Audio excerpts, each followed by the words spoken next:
2, 1. Good morning, America. Dr. Kazoo here. Here we are on Sunday morning. We're looking at radar, which we looked today, and we also looked at it Wednesday and Thursday nights. Something's a little bit different going on in radar this morning. It's a little bit strange. Look out here in the Atlantic. Earlier this week, when we were looking on the radar, we had a low pressure, the tropical storm sitting down in the Gulf here. Okay, and we had another low sitting right here off the Atlantic coast, off Virginia, Carolina, New Jersey, all in this area right here. Okay, Delaware and in there. Also, we had another one right up in this area, which dumped a lot of rain into Iowa here, where they got a lot of serious flooding. Now, what we have here, this is different. This is like a stationary front going along here.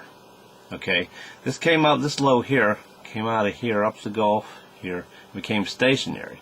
So usually they move north and off the coast real quick. This one's stationary now.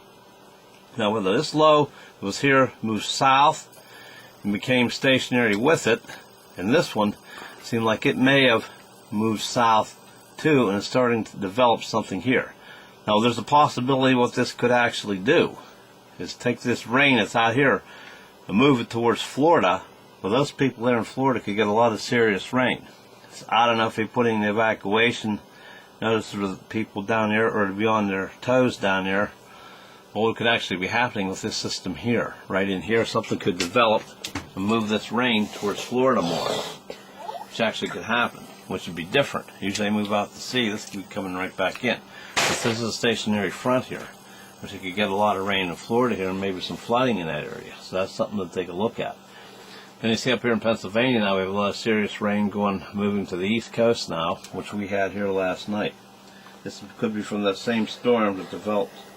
It was stationary for a while and dumped a lot of rain out in Iowa and caused a lot of serious flooding. It hit some of these mountains and it could actually stall. But what's strange is also doing it like out in some of these areas in the flatlands. It's becoming stationary and not moving as fast as it was. It's causing a lot of flooding in some of these places like Iowa, Chicago, places that seen it this year. We're getting an awful lot of rain. Which is okay, like we showed you on the radar there. Some of these storms are becoming stationary. They're not moving off the coast as fast as they usually do, and it's causing a lot of rain and flooding in these areas. The main thing to remember is down here in the Gulf. Okay, well, like these tropical storms, some of these storms become stationary down there. It puts a lot of rain in them areas, and it makes it hamper the efforts for them to seal the well. You can actually see off the Gulf, and even in the Atlantic there around Florida and these Gulf areas where these people are working on these oil rigs, all some of these waves go on to 100 to 125 feet in the air, which is very dangerous, okay? And it could really hamper their efforts down there in the Gulf cleanup and put into things like that. So it's something to be aware about. And also, down the road, we are in hurricane season now. There could be a couple coming up the coast. Could be very dangerous. There could be some very serious snowstorms again, because everything's changing. Okay, yes, they talked about the El Nino, if it is an El Nino year, but what happens is around the North Pole, South Pole, the equator there, where it meets, the systems there, if they go off balance in there, can cause has a lot to do with the weather.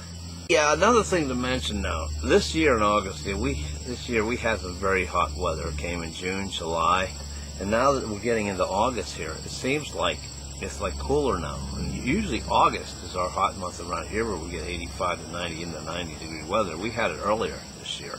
So things are changing, because now what they're forecasting down the road here for this month is temperatures in the upper 70s, okay, to like the lower 80s. So we usually don't hit that around here until about September, because we're usually in the 80s and in the 90s here. This is usually our hottest month of the year. And so far it's like different this year.